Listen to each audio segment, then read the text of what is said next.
News Kannada ವಾಹಿನಿಗೆ ಸ್ವಾಗತ. April 18ರಂದು ಹುಬ್ಬಳ್ಳಿಯ ಬಿವಿಬಿ ಕಾಲೇಜು ವಿದ್ಯಾರ್ಥಿನಿ ನೇಹಾ ಹಿರೇಮಠ ಹತ್ಯೆಯನ್ನು ಖಂಡಿಸಿ ಕಿತ್ತೂರು ಭಾರತೀಯ ಜನತಾ ಪಕ್ಷ ಹಾಗೂ ವಿವಿಧ ಹಿಂದೂಪರ ಸಂಘಟನೆಗಳ ವತಿಯಿಂದ ಗುರುವಾರ ರಾಷ್ಟ್ರೀಯ ಹೆದ್ದಾರಿ ಹತ್ತಿರ ಇರುವ ರಾಣಿ ಚೆನ್ನಮ್ಮಾಜಿ ಅವರ ಸರ್ಕಲ್ನಿಂದ ತಾಲೂಕು ಆಡಳಿತ ಕಚೇರಿವರೆಗೆ ಪಾದಯಾತ್ರೆ ಮೂಲಕ ತೆರಳಿ ತಾಲೂಕು ದಂಡಾಧಿಕಾರಿ ರವೀಂದ್ರ ಹಾದಿಮರಿ ಅವರ ಮೂಲಕ ರಾಜ್ಯಪಾಲ ತಾವರ್ ಚಂದ್ ಗೆಹ್ಲೋಟ್ ಅವರಿಗೆ ಕುಮಾರಿ ನೇಹಾ ಹಿರೇಮಠ ಅವರ ಹತ್ಯೆಯನ್ನು ನಾವು ತೀವ್ರವಾಗಿ ಖಂಡಿಸುತ್ತೇವೆ ಹಾಗೂ ಕ್ರೂರವಾಗಿ ಹತ್ಯೆ ಮಾಡಿದ ಆರೋಪಿ ಫಯ್ಯಾಜ್ನನ್ನ ಗಲ್ಲು ಶಿಕ್ಷೆಗೆ ಒಳಪಡಿಸಬೇಕು ಅಥವಾ ಎನ್ಕೌಂಟರ್ ಮಾಡಬೇಕು ಅಂತ ನಾವೆಲ್ಲರೂ ಒಕ್ಕೊರಲಿನಿಂದ ವಿನಂತಿಸಿಕೊಳ್ತೀವಿ ಎಂದು ಬರೆದ ಮನವಿ ಪತ್ರವನ್ನ ನೀಡಿದರು.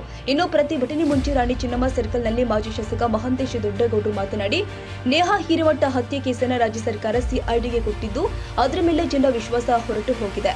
ಮುಖ್ಯಮಂತ್ರಿ ಸಿದ್ದರಾಮಯ್ಯ ಅವರು ಜನಪರ ಮುಖ್ಯಮಂತ್ರಿಯಾಗಿದ್ದಾರೆ. ಮೊದಲು ಈ ಕೇಸನ್ನು ಸಿಬಿಐಗೆ ನೀಡಬೇಕು. ಒಂದು ವೇಳೆ ಉತ್ತರ ಪ್ರದೇಶದ ಯೋಗಿ ಸರ್ಕಾರದಲ್ಲಿ ಇಂತಹ ಘಟನೆ ಸಂಭವಿಸಿದರೆ ಅದೇ ದಿನ ಸಂಜೆ ಆತನ ಎನ್ಕೌಂಟರ್ ಆಗೋದ್ರ ಜೊತೆಗೆ ಬುಲ್ಡೋಜರ್ ಮೂಲಕ ಮತಾಂತರ ಮನೆ ಧ್ವಂಸ ಆಗ್ತಾ ಇತ್ತು.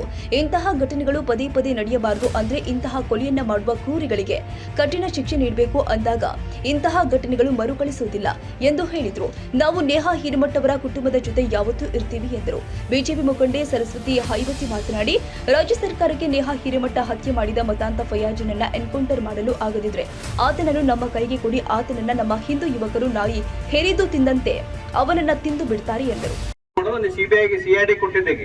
ಅದು ಬಹಳ ಪ್ರಾಮಾಣಿಕವಾಗಿ ಇವತ್ತು ವಿಚಾರಣೆ ಆಗಬೇಕಾದ್ರೆ ಸಿಬಿಐ ಕೊಟ್ಟಂತ ಸಂದರ್ಭದಲ್ಲಿ ಇವತ್ತು ಇಡೀ ರಾಜ್ಯದ ಜನವನ್ನ ವಿಶ್ವಾಸವನ್ನು ಉಳಿಸಿಕೊಳ್ಳಿಕ್ಕೆ ಸಾಧ್ಯ ಇದೆ.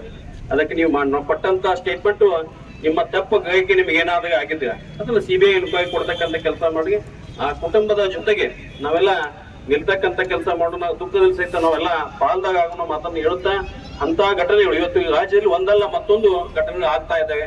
ಈ ಸರ್ಕಾರ ಕಣ್ಣು ಮುಚ್ಚಿ ಕುಂತಿದೆ ಅಂತ ಕೇಳಿ ಇವತ್ತು ರಾಜ್ಯ ಜನ ಕೇಳ್ತಾ ಇದ್ದಾರೆ. ಇವತ್ತೇನಾದ್ರೆ ಉತ್ತರ ಪ್ರದೇಶ ಯೋಗಿ ಅಂತಲ್ಲಿ ಇಂಥ ಘಟನೆ ಆಗಿದ್ರೆ ಎರಡು ಬರ್ತದೆ. ಒಂದು ಸಾಯಂಕಾಲ JCB ಬರ್ತದೆ, ಅದ್ರ ಜೋಡಿ ಎನ್ಕೌಂಟರ್ ಸಹಿತ ಆಗ್ತಿತ್ತು. ಅಂದಾಗ ಜನರ ವಿಶ್ವಾಸವನ್ನ ಉಳಿಸ್ಕೊಳ್ಳಿಕ್ಕೆ ಸಾಧ್ಯ ಆಗ್ತದ. ನಿಮ್ಮಲ್ಲ ಸರ್ಕಾರ ಕಡೆ ನಾವೆಲ್ಲ ಬೇಡಿಕೆಯಿಂದ ಆ ಕುಟುಂಬಕ್ಕೆ ಆ ಸಹೋದರಿಗೆ ನ್ಯಾಯ ಕೊಡ್ತಕ್ಕಂಥ ಕೆಲಸವನ್ನ ಮಾಡಬೇಕು. ಮಗುವಿಗೆ ಜನರಿಂದ ಮೊದಲು ಘಟಕಂತ ಗೋಗಾದಂತ ಶಿಕ್ಷೆಯನ್ನು ಕೊಟ್ಟು ಅವನಿಗೆ ಗಲ್ಲ ಶಿಕ್ಷೆಯನ್ನ ಕೊಟ್ಟಾಗ ಇಂಥ ಘಟನೆಯನ್ನ ತಡ್ಲಿಕ್ಕೆ ಸಾಧ್ಯ ಆಗ್ತದ. ಈ ಒಂದು ಪ್ರೊಸೆಷನ್ ಮುಖಾಂತರ ಇವತ್ತು ತಹಶೀಲ್ದಾರ್ ವಿನಂತಿ, ರಾಜ್ಯಪಾಲ ವಿನಂತಿ ಮಾಡೋದನ್ನ ಆ ಒಬ್ಬ ವ್ಯಕ್ತಿಗೆ, ದುಷ್ಟ ವ್ಯಕ್ತಿಗೆ, ಇವತ್ತು ದೇಶದ್ರೋಹದ ವ್ಯಕ್ತಿಗೆ ನಾವು ಗೋಗಾದಂತ ಶಿಕ್ಷೆ ಆಗ್ಲಿ ಅಂತೇಳಿ ಎಲ್ಲ ಬೇಡಿಕೆ ಇದೆ. ಅದಕ್ಕೆಲ್ಲ ಅಂತ ಸಂಘಟನೆಗೆ ನಾವೆಲ್ಲ ಸಹಕರಿಸ ಜೊತೆಗೆ ಇರ್ತಕ್ಕಂಥ ಮಣಿತಾನ ಜೊತೆಗೆ ಮತ್ತೊಮ್ಮೆ ಎಲ್ಲ ನಿಲ್ತಕ್ಕಂಥ ಕೆಲಸ ಮಾಡುವಂತೆ ಅದಕ್ಕೆ ನಾವೆಲ್ಲ ಪಾಲ್ದಾಗ ಅಂತ ಹೇಳಿ ನಂದೆರಡು ಮಾತನ್ನು ಮುಗಿಸ್ತೀವಿ.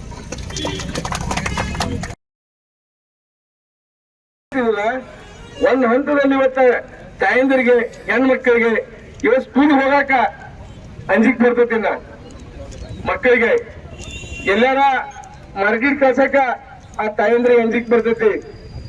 ಎಲ್ಲಾರ ಹುಡುಗರನ್ನ ಹೊರಗಡೆ ಕಳ್ಸಕ ಅವ್ರ ಹಿಂಜಿರ್ತಾರ. ಹೆಣ್ಣು ಮಕ್ಕಳನ್ನ ಯಾವ ತರನ ಹೊರಗಡೆ ಕಳ್ಸ್ಬೇಕಪ್ಪ, ಯಾವ ತರನ ಬದುಕಿಸ್ಬೇಕಪ್ಪ ಅನ್ನುವಂತ ಚಿಂತೆಯಲ್ಲಿದೆ ಇವತ್ತ.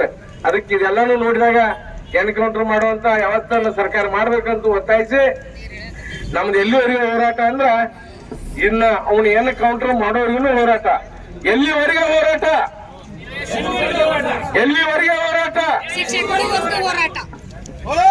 ಈ ವೇಳೆ ಮಂಗಳ ಅಧ್ಯಕ್ಷ ಡಾಕ್ಟರ್ ಬಸವರಾಜ ಪರವಣ್ಣನವರ್, ಜಿಲ್ಲಾ ಪ್ರಧಾನ ಕಾರ್ಯದರ್ಶಿ ಸಂದೀಪ್ ದೇಶಪಾಂಡೆ, ಬೆಳಗಾವಿ ಗ್ರಾಮಾಂತರ ಜಿಲ್ಲಾ ಸಹ ವಕ್ತಾರ ಬಸವರಾಜ ಮಾತನವರ್, ಮಂಜುನಾಥ್ ದಿಬ್ಬದ, ಈರಣ್ಣ ಬಡಿಗೇರ್, ಜಿತೇಂದ್ರ ಜೈನ್, ಮಹೇಶ್ ಆಂಬಡಗಟ್ಟಿ, ವಿಶ್ವ ಹಿಂದೂ ಪರಿಷತ್ ಮುಖಂಡ ಸಾಗರ್ ಕಾಮಗರ, ಶಿವು ಹಿರೇಮಠ, ಆನಂದ ನರೇಂದ್ರ ಮಠ ಸೇರಿ ಭಾಜಪಾ ಕಾರ್ಯಕರ್ತರು ಮತ್ತು ಕಿತ್ತೂರು ನಾಡಿನ ವಿವಿಧ ಹಿಂದೂಪರ ಸಂಘಟನೆಗಳು, ಪದಾಧಿಕಾರಿಗಳು, ಸರ್ವ ಸದಸ್ಯರು ಹಾಜರಿದ್ದರು. ತಾಜಾ ಸುದ್ದಿಗಾಗಿ MTV ನ್ಯೂಸ್ 24x7ಗೆ ಸಬ್ಸ್ಕ್ರೈಬ್ ಮಾಡಿ ಮತ್ತು ಬೆಲ್ ಐಕಾನ್ ಅನ್ನು ಒತ್ತಿ. ತಪ್ಪದೇ ಲಿಂಕ್ ಶೇರ್ ಮಾಡಿ.